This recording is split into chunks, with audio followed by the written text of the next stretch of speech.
बहुत साल पहले दूर एक देश में एक सुंदर और प्यारी सी लड़की थी।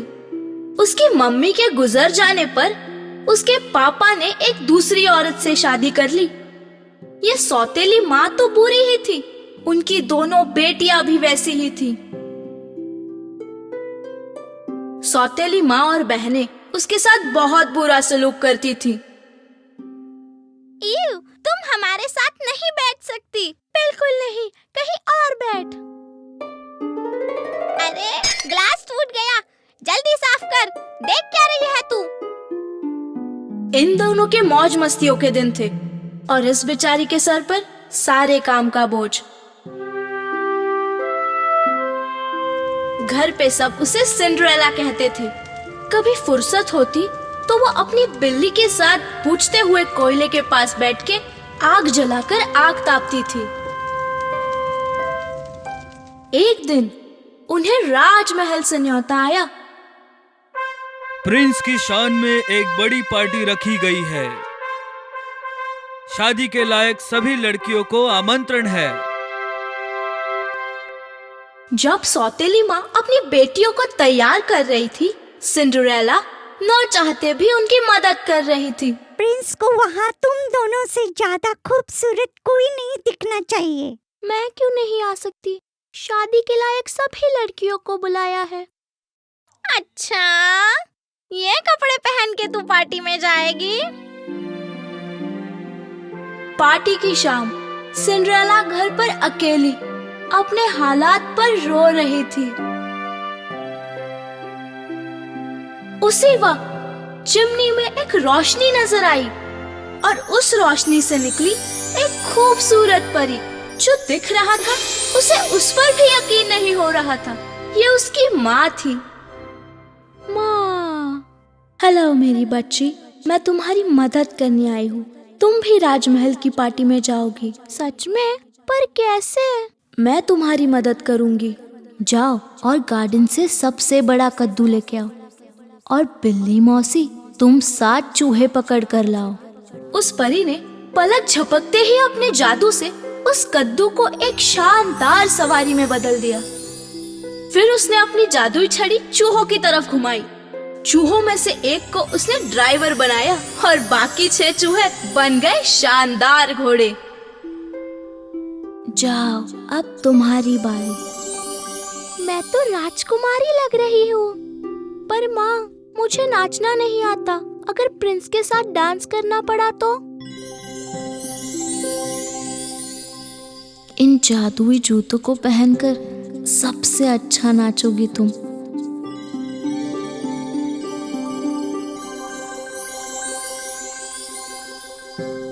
तुम्हें प्रिंस के साथ जरूर नाचना होगा, पर एक बात जरूर याद रखना, ये सारा जादू आधी रात तक ही रहेगा। तुम्हें वहाँ से 12 बजे के पहले ही निकलना होगा।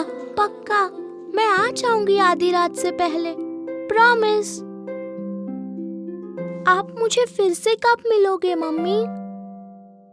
मैं हमेशा तुम्हारे साथ हूँ बेटी।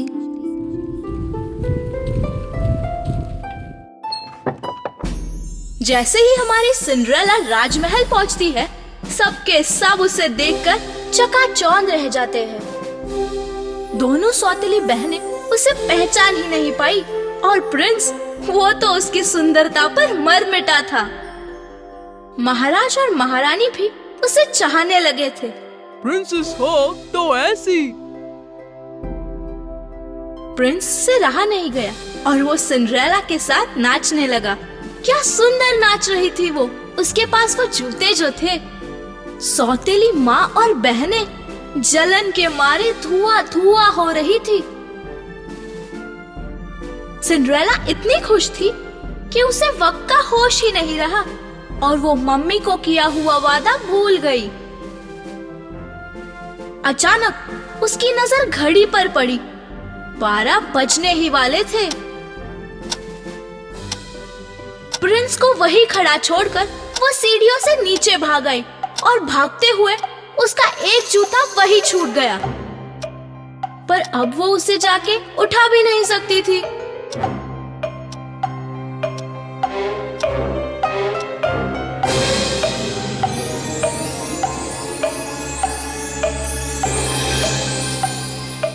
प्रिंस उसे ढूंढता हुआ वहाँ पहुँचा और वहाँ उसे मिला सिंड्रेला का जूता।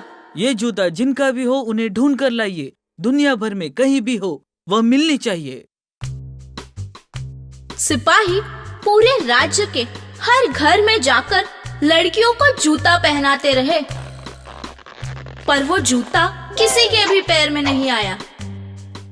आखिर वह पहुंचे सिंड्रेला के घर। दोनों बहनों ने जूता पहनने की बहुत कोशिश की।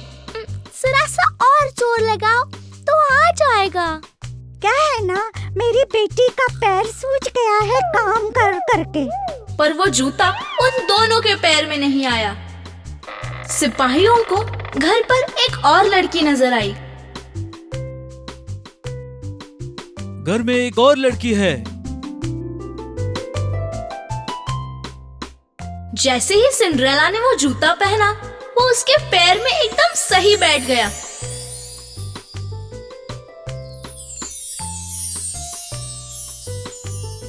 आप हमारे साथ राजमहल चलिए साहिबा, हमारे प्रिंस को आपका इंतजार है। सिपाही सिंड्रेला को राजमहल ले गए। सिंड्रेला के राजमहल पहुंचने पर प्रिंस ने उसे देखते ही पहचान लिया और वो उसे देखकर बहुत खुश था। प्रिंस ने झुककर सिंड्रेला से पूछा, प्रिंसेस, क्या आप मुझसे शादी करेंगी? बिना किसी झिझक के सिंड्रेला ने यह रिश्ता मंजूर कर लिया और वो हमेशा खुशी खुशी साथ रहने लगे। पर मेरे जूतों का जादू अब तक कैसे चल रहा है? मैं हमेशा तुम्हारे साथ हूँ बेटी। मैं अब समझी मम्मी, ये सब आपका ही कराया था।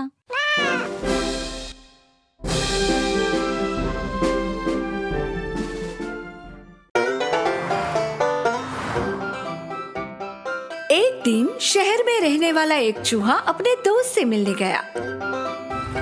उसके दोस्त ने थोड़े समय पहले ही शहर छोड़ दिया था और गांव में रहने गया।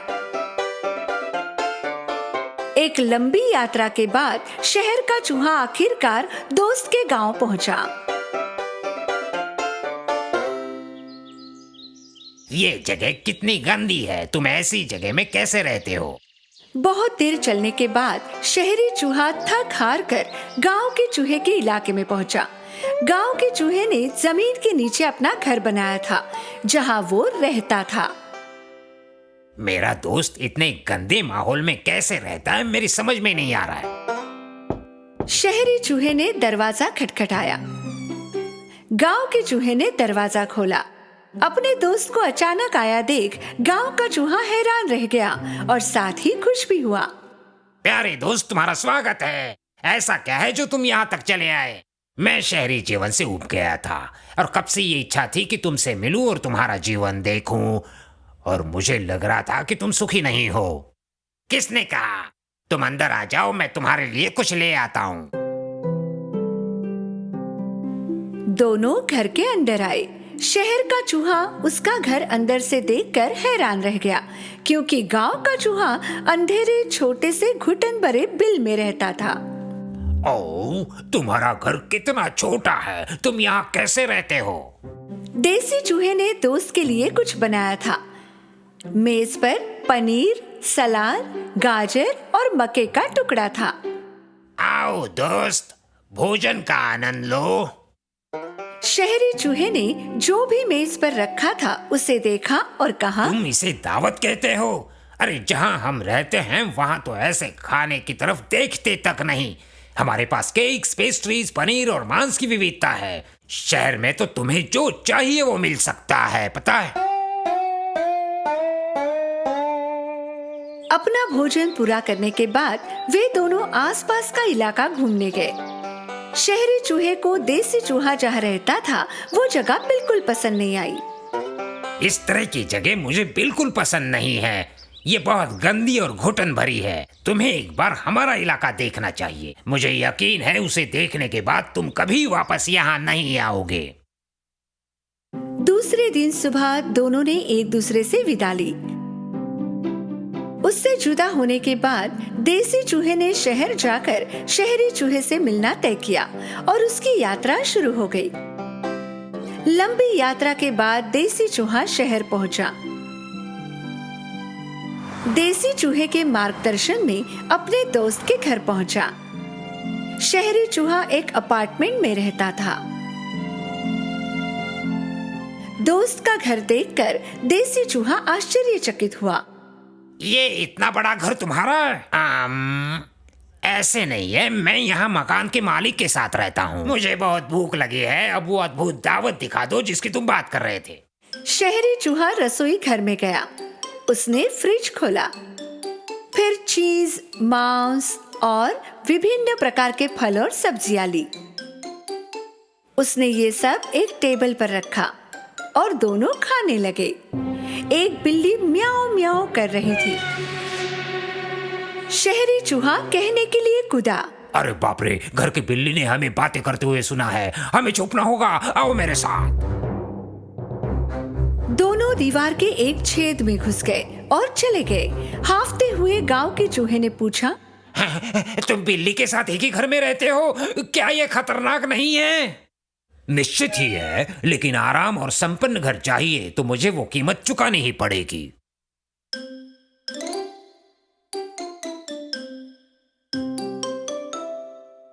थोड़ी देर बाद बिल्ली रसोई घर से चली गई। फिर दोनों दीवार से बाहर आए और उन्होंने खाना शुरू कर दिया। थोड़ी देर बाद उन्होंने सड़क का दरवाजा खुलने की आवाज सुनी और शहरी चूहा घबरा गया। चलो, मकान मालिक आ गए, जल्दी करो, वो हमें देखने से पहले यहाँ से भागो। चूहा दोबारा दीवार के छेद में चला गया और गांव के चूहे ने हांफते हुए एक सवाल पूछा। इस बार पता नहीं हम लोग क्यों भाग रहे हैं। क्या मकान मालिक को पता नहीं कि तुम यहाँ रहते हो? बेशक वो नहीं जानती, लोग बहुत खतरनाक हैं। तुम इस तरह से घर में कैसे रहते हो? ठीक है, जैसा भी है, मैं इससे बहुत खुश हूँ। देखो, जब मैं चाहूँ तब कुछ भी खा सकता हूँ। अब कोई खतरा नहीं है, चलो खाना खाते हैं। देसी चूहा बिल से बाहर आया, पर वो जैसे ही बाहर निकला दरवाजे की तरफ गया और शिकायत करने लगा। नहीं शुक्रिया, अब मेरी भूख मर चुकी है। मेरे लिए इतना डरना ही बहुत है। मैं जा रहा हूँ। कहाँ जा रहे हो? मैं घर जा रहा हूँ। मेरा घर अमीर नहीं है, पर मैं अपनी आजादी के साथ शांति से रहता हूँ। हर समय डर से घिरे रहने से अच्छा है मैं शांति से स्वतंत्र रहूँ। और इसलिए देसी चूहा अपनी गरीब जीवन शैली में लौट आया और सुख से जीने लगा, और वो भी कभी दोबारा शहर नहीं गया।